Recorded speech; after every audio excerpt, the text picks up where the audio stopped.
कभी आपने नोटिस किया है, कुछ लोग प्यार में भी लीडर बन जाते हैं।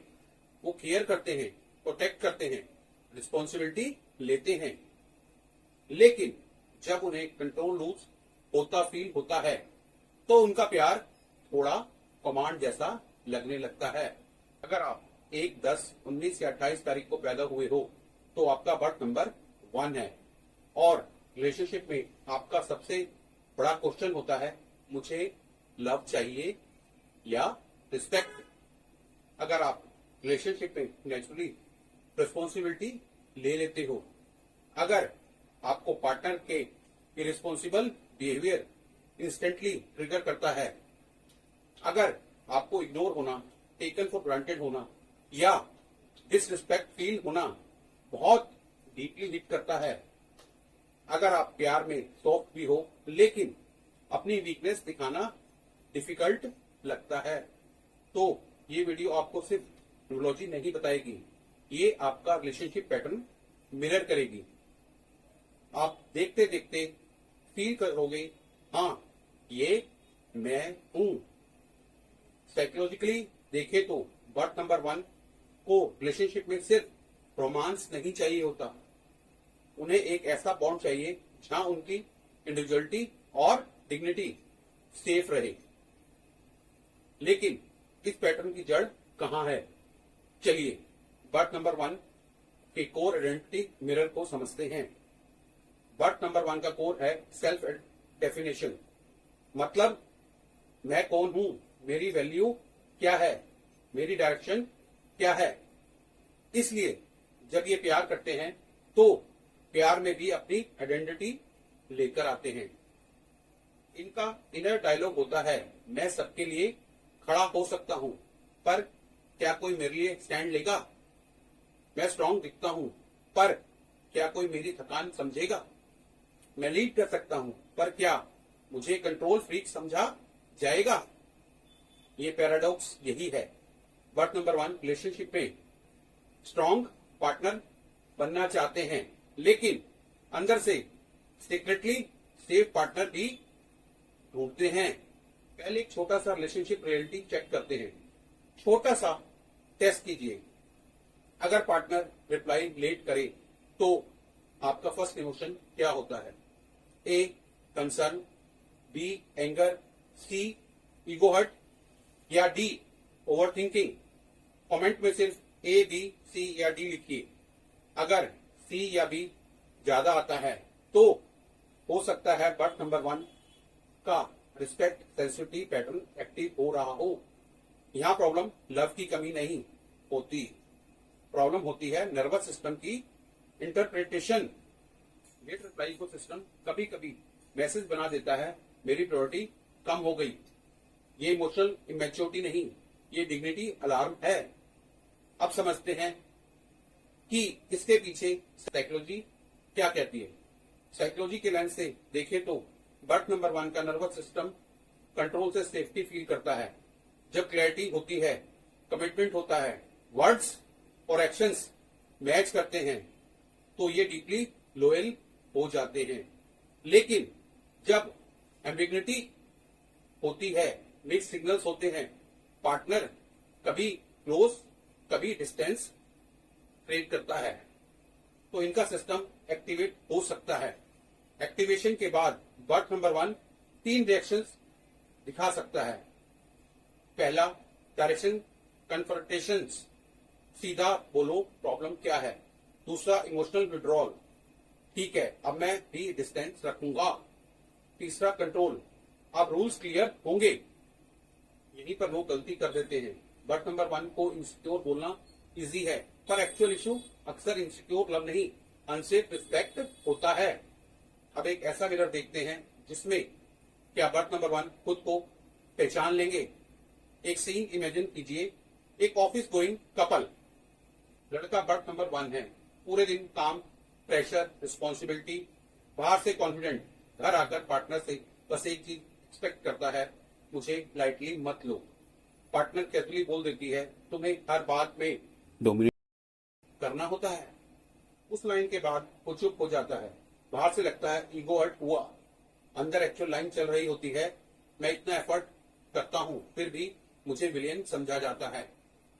बर्थ नंबर 1 का दर्द कई बार लाउड नहीं होता, वो साइलेंस में डिग्निटी बचाता है। इसलिए अगर आप बर्थ नंबर 1 हो तो आपको अपने पार्टनर को यह समझाना पड़ेगा, मुझे कंट्रोल नहीं क्लैरिटी चाहिए, मुझे वर्शिप नहीं रिस्पेक्ट चाहिए। अब देखते हैं बर्थ नंबर 1 प्यार को एक्सप्रेस कैसे करता है। बर्थ नंबर 1 का लव लैंग्वेज ऑफ्टन वर्ड से ज्यादा एक्शन होता है। ये बोलेंगे कम बट प्रोटेक्ट ज्यादा करेंगे। ये आई लव यू डेली ना बोले, लेकिन आपकी प्रॉब्लम सॉल्व करने के लिए तुरंत खड़े हो जाएंगे। इनका लव लैंग्वेज हो सकता है responsibility, loyalty, problem solving, public support, practical help, future planning. लेकिन शैडो में वही लव लैंग्वेज प्रेशर बन सकता है। फॉर एग्जाम्पल, मैं तुम्हारे लिए कर रहा हूं, तुम मेरी बात क्यों नहीं समझते। यहां ग्रोथ पॉइंट है।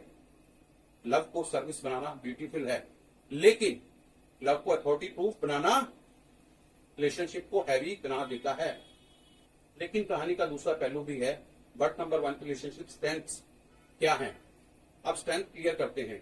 बर्थ नंबर 1 रिलेशनशिप में लॉयल प्रोटेक्टर हो सकता है। जब ये कमिट करते हैं तो हाफ हार्टेड नहीं आते।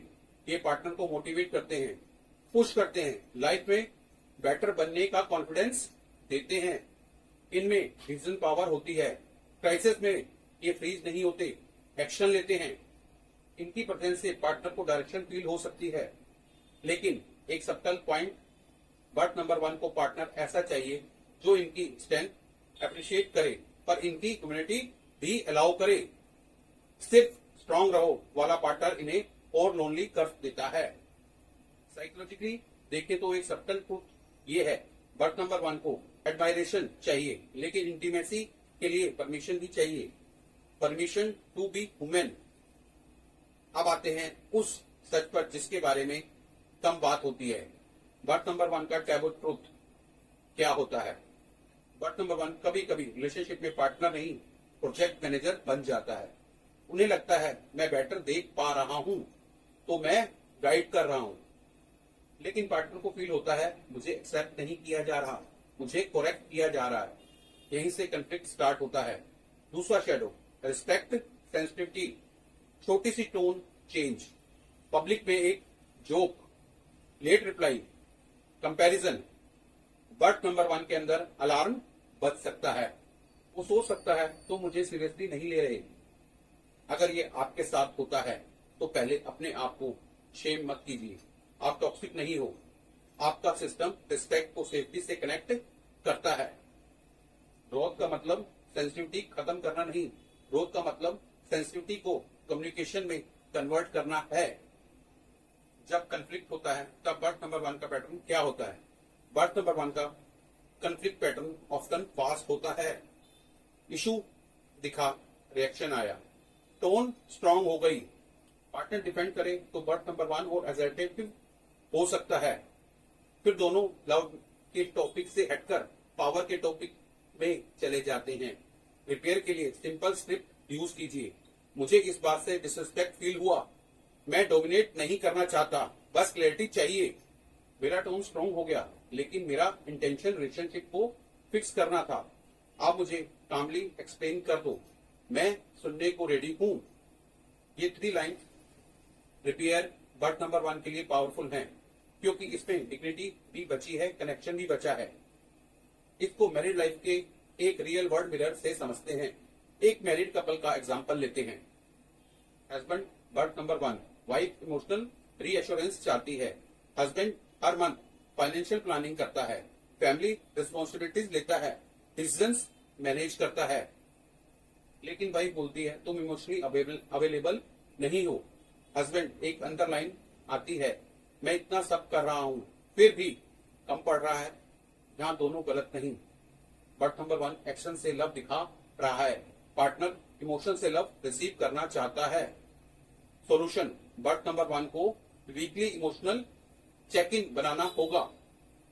बस 10 मिनट, इस वीक तुम कैसा फील कर रहे हो, मैं कहां बेटर कर सकता हूं। ये वीक होना नहीं, ये मैच्योर लीडरशिप है। अब खुद को ऑनेस्टली चेक करने का वक्त है। एक छोटा सा सेल्फ चेक कीजिए। क्या आप एडवाइस देने से पहले परमिशन लेते हो? क्या आप पार्टनर की बात कंप्लीट सुनते हो या बीच में सोल्यूशन दे देते हो? क्या आप हर्ट होते ही साइलेंट पनिशमेंट मोड में चले जाते हो? क्या आप रिलेशनशिप में रिस्पेक्ट के नाम पर इमोशनल डिस्टेंस क्रिएट कर देते हो? क्या आप मैं स्ट्रांग हूं के चक्कर में मुझे भी केयर चाहिए बोलना अवॉइड करते हो? अगर इनमें से 2-3 चीजें मैच हुई तो ये वीडियो आपके लिए है और यहीं से रियल ग्रोथ फास्ट स्टार्ट होती है। बट नंबर 1 का रियल रिलेशनशिप ग्रोथ तब स्टार्ट होता है जब वो लीडरशिप को कंट्रोल से सेपरेट कर देते हैं। तो अब सवाल है कि इस अवेयरनेस के साथ आगे क्या करना है। इंटीग्रेशन क्लियर रखते हैं। पॉइंट 1 क्लैरिटी मांगिए, कंट्रोल नहीं। पॉइंट 2 हर्ट को ईगो लैंग्वेज में नहीं फीलिंग लैंग्वेज में बोलिए। पॉइंट 3 पार्टनर को करेक्ट करने से पहले कनेक्ट कीजिए। पॉइंट 4 अपनी वल्नरेबिलिटी को वीकनेस मत समझिए। पॉइंट 5 रिस्पेक्ट डिमांड करने से पहले रिस्पेक्ट का एनवायरनमेंट क्रिएट कीजिए। बट नंबर 1 के लिए बेस्ट एफर्मेशन, मुझे लीड करना आता है पर मुझे लव रिसीव करना भी सीखना है। ये लाइन सेव कीजिए। ये आपका रिलेशनशिप रिसेट है। अगर आप बट नंबर 1 हो तो कमेंट में लिखिए 1 लव। और अगर आपको लगा कि ये वीडियो आपके रिलेशनशिप पैटर्न को मिरर करता है तो कमेंट में लिखिए ये मैं हूं। इससे मुझे पता चलेगा कि नेक्स्ट वीडियो में किस पैटर्न को और डीप एक्सप्लेन करना है। अगर आप बर्थ नंबर 1 के साथ रिलेशनशिप में हो तो कमेंट में लिखिए आई नो ए 1। चैनल को सब्सक्राइब कीजिए क्योंकि यहाँ न्यूमरोलॉजी को सिर्फ प्रेडिक्शन नहीं पर्सनैलिटी साइकोलॉजी के थ्रू डिकोड किया जाता है। नेक्स्ट वीडियो में हम मूव करेंगे बर्थ नंबर 2 कैरियर मनी, जहां sensitivity, sport nature, emotional intelligence और मनी कॉन्फिडेंस का डीप पैटर्न समझेंगे। अपने नंबर्स को समझिए और अपनी लाइफ को अलाइन कीजिए। मिलते हैं नेक्स्ट पार्ट में।